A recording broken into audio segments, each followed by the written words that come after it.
Alright, here we go. I guess I couldn't wait for a weekly update for 9/6 on Wednesday. I decided to do a weekly update for Sunday, August 3rd, 2025. And I like doing Wednesday update, weekly Wednesday update, but we'll call this a Sunday soul searching update. I don't know. It's kind of an update combined with an essay, to be honest, that I want to call Cycles, Time, and Equilibrium. And I do have a lot to say, so you can either skip this one or settle in. Another thing I like to do with videos is just carry them around and listen to them while I'm taking a walk or doing dishes too. So don't feel like you have to sit and watch the whole thing. Okay, so if this is a subject that's interesting to you, cycles, time, equilibrium, and how am I doing? And I am going to be reading a lot from my notes. One of the cycles that I have is that I'll fall asleep anywhere from like 8 to 10, maybe 11 or 12 at midnight, and then I'll wake up again, and I'll have like a second awakening, and then that's when I do hear, I guess you could call it the witching hour, and things just really flow through me. And so I write them down because the messages that come through are a lot better than if I just speak off the cuff sometimes. So I'm going to do a lot of reading from my notes today. Did you know that the universe is always trying to put things back into order? It's called equilibrium. And I will apologize. I am on cancer, stage 4. Obviously, I'm on oxygen. The breathing might be a little bit harder. You're going to hear the oxygen tank in the background. It's just raw and real. That's how you get it. No makeup. Okay, onward.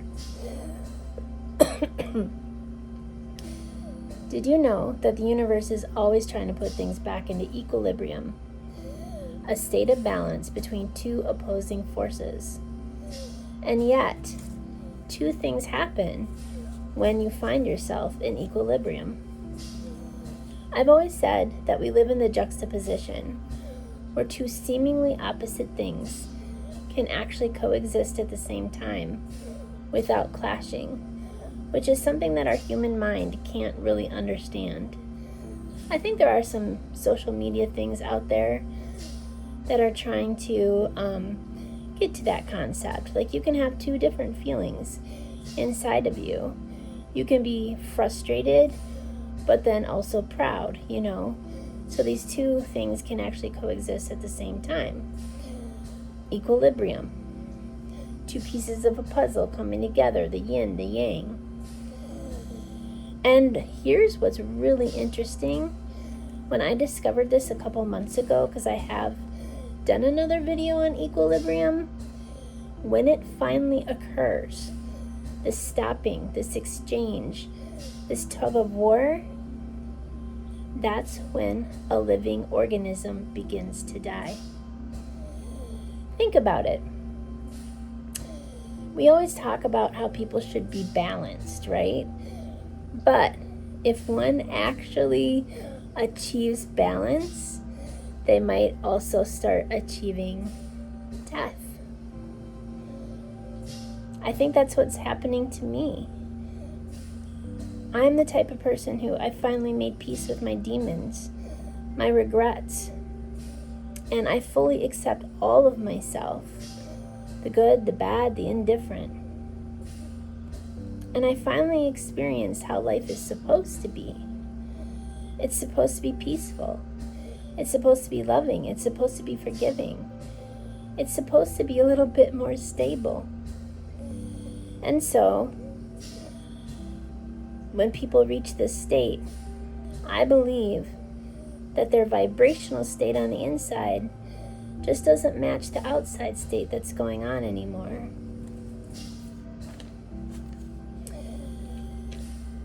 So, then what happens? They start to slip away. Going to that other place where there's a little bit more of a match. I'm pausing because I'm switching some things that I'm saying as I'm going along so I can have a little bit of eye contact with you.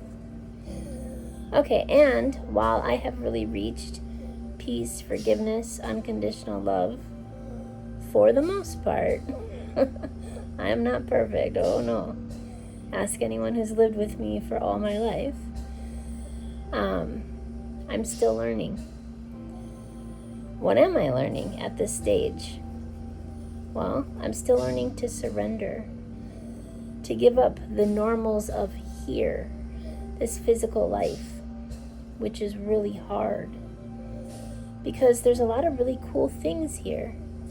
There's physical touch. There's eating. There's just physically experiencing the world. And through this experience of physically experiencing the world, we also learn non-physical lessons, like love, like forgiveness. And we learn those over time because it does take a lot of time to learn those. And then eventually we'll end up, hopefully, if you do your work, at equilibrium. So, 2 weeks ago, I had a super Saturday, an amazing Saturday. And for those of you who don't know, I wrote a book called Highest Possibility States.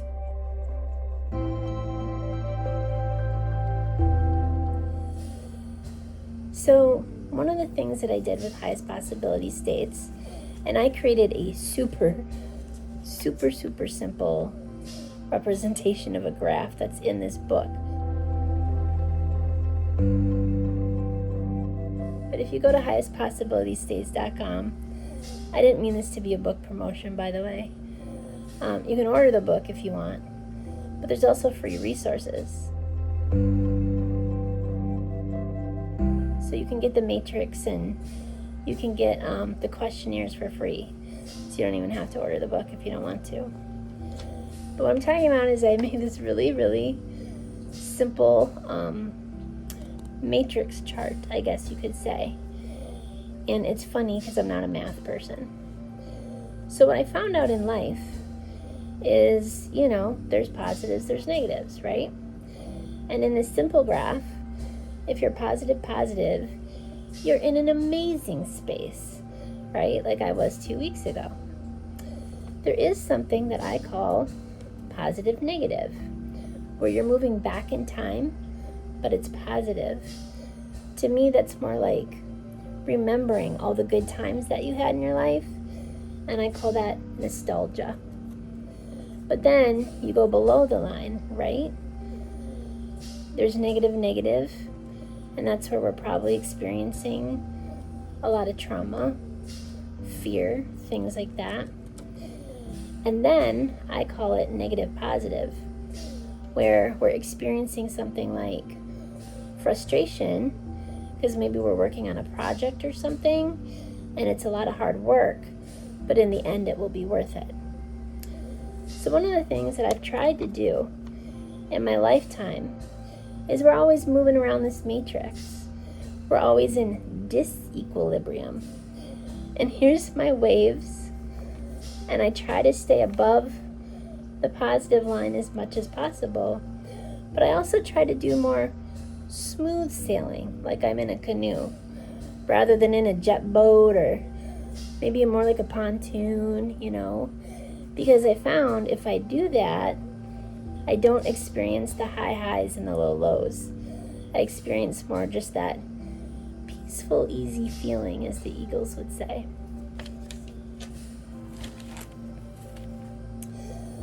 All right, so 2 weeks ago, had an amazing Saturday. And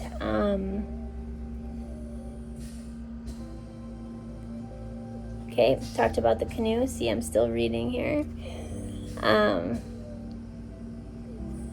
that I learned that high highs come with low lows. But, okay, so for example, the high highs and the low lows, they can be traumatic if you stay here. But the other thing about the matrix is you'll notice there's ladders, right? So all we have to do, we don't have to jump from trauma to amazing. All we have to do is get on trauma and then maybe move up to indifference, maybe move up to possibility that things could get better. Maybe we move up to being numb for a while. So you can still go up this ladder. 1 degree turns eventually will get you to where you want to be. You don't have to make the major jumps. Although sometimes I have found that life will allow you the 1 degree climbs, right? But every once in a while I have experienced where it's like a bow being pulled back, where I'm like, and that was like Friday morning for me, and up until Friday night up until Saturday afternoon. And then all of a sudden, I went into, maybe not amazing, but I got back up into the canoe again. I call that the bow and arrow effect. So both can happen. Another way that I like to say is like, let's use my teachers as my teacher friends, right? They were just on summer break. They didn't, they had a chance to recover, be with their families, go on vacations, do all that. Well, school's starting on Monday. And so they were probably in amazing for summer. And now they're probably going to go maybe a little bit negative positive because it is stressful to be a teacher and to get ready for the start of the year and all of those other things. So that's where the equilibrium is trying to work itself out a little bit here. So again, it doesn't have to be dramatic. It can just be realistic too.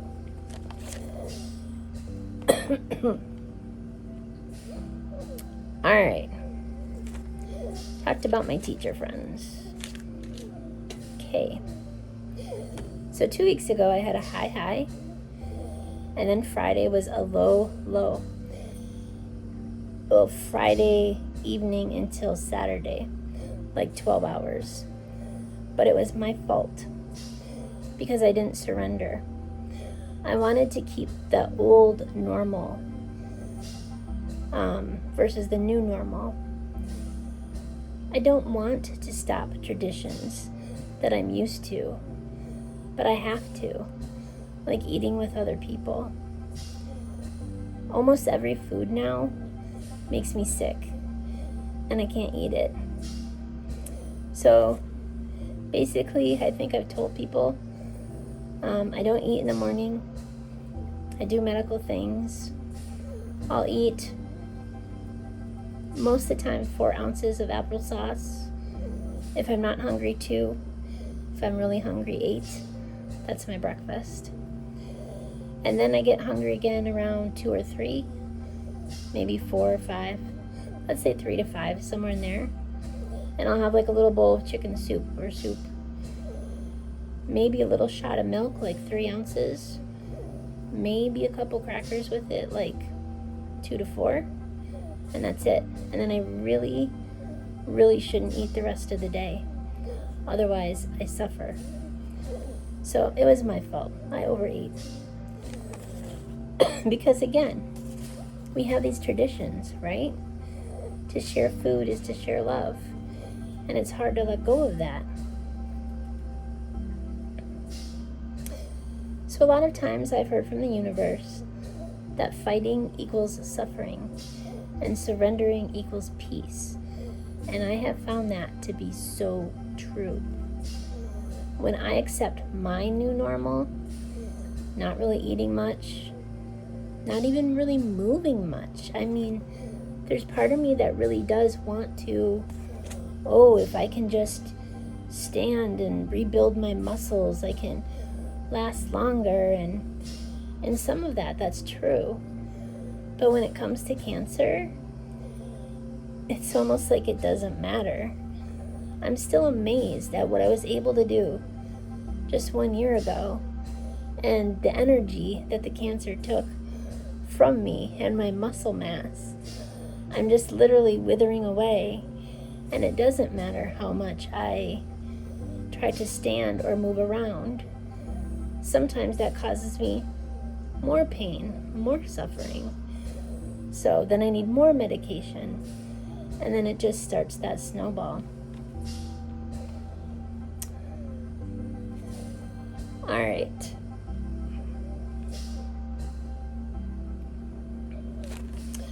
So there we go, talking about the pain, the discomfort, and just surrendering with it. Now, there is a time to fight. I'm not saying you need to surrender all the time, okay? In your youth, you were born to move around the matrix, and you were born to fight and to be in disequilibrium, so that you can also find the beauty and the joy and the excitement and the valuable lessons that life has to offer. And unfortunately, the most valuable of lessons also come with pain, and it comes with struggle. But we don't have to do it alone, which again is the beauty of life. It's the magic theme. Oh, it's the magic theme. It could be magic. It is the major theme in the new Marvel movie Thunderbolts, which my husband and I watched together, and was a catalyst for very good, hard, honest, loving. A lot of waving today. In fact, at one point I'm like, I like the waves. I've taught people to go through the waves, not be afraid of them, because it releases the pressure. But we were releasing so much pressure today that my chest was hurting. I'm like, okay, we're getting to the point where you need alcohol and I need my morphine. We gotta go to shore for a little bit sometimes, okay? There's one thing about releasing some pressure and being stuck in the waves for long enough where you're getting way too tired. Sometimes you gotta go to shore and just chill and relax in the sun for a bit. And that's where we got at one point today. All right. Last page. But one of the things that going through these waves, releasing the pressure, doing things together and not alone, leads to life's greatest gift, healing. Not done by the self, but done together. And again, that in itself is a juxtaposition. On one hand, we do need to do it by ourselves sometimes in quiet, painful moments. And then other times we need to open the door and we need to let people in. So finding that fine balance between working on your own shadows and demons and struggles, doing it yourself, versus getting help. And that can be tricky to find that balance. One of my favorite sayings is that there may be pain in the night, but there is joy in the morning. But then I thought about it. There can be joy in the morning, because you do have to surrender to the joy, and you have to listen to whatever's speaking to you. That whisper, this witching hour really is a perfect time to hear it. And one of the conversations that my husband and I had, okay, so now I'm kind of going somewhere else. At the end of all of our conversations, and we'll probably create another video about this, a lot shorter, and maybe that's what we'll post on Wednesday. We are headed for, I don't know if rougher times is exactly the right word, but definitely more challenging times. We're starting to see it week by week. And there is no way that one person can be a full-time caregiver. And as you know, we have hired caregivers in the morning, but then from the afternoon to the evening and on the weekends, my husband is my full-time caregiver. So we decided to use Facebook as our social media platform to keep you educated still, how we're doing, what this looks like, the lessons we're learning, but we are also going to start using it to ask for help. I've used Caring Bridge in the past, but you can't really assign tasks. We tried this all hands, but nobody really knows about it. And we're not really good about posting in it. People do seem to respond really well to Facebook posts. So that's the platform we'll be using as we ask for help in the future to come. Things like visitors to come care for me so that my husband can clean the gutters and mow the lawn or just get a break. Cooks who can make healthy soup for the week. Cheerleaders and supporters who don't just check in on me, but who also check in on my family. Because I'm not the only one living in a state of chronic stress. Everybody in the house. And with that said, we're not always in chronic stress. We have found coping strategies, but there still is chronic stress times. And a good check-in or a cheerleader, even just sending a funny meme, doesn't have to be anything really serious. Talking to them about a hobby that they have or like can be really helpful. Mind break from caregiving and seeing what's happening with me. We do have a lot of laughs in this house, and if people heard some of the things we laugh about, they would think we're like really strange. But we have to laugh or we would break. And sometimes we break, and we allow that to happen, but then we also swim back to shore so that we're not totally broken. So with that said, when we need some of that help, when we feel like we're drowning a little bit and we need to swim to shore, we're going to post on Facebook. And I know a lot of people have said that they're willing to do anything we need. And I think that's a lesson my husband's learning, that he's not alone, that our family's learning we're not alone. And so we will be reaching out, and we'll be using Facebook to do that. Thank you, and we might do one more, a lot shorter video on Wednesday, kind of saying the same thing that I said at the end of this video. I hope you have a soul-filling Sunday.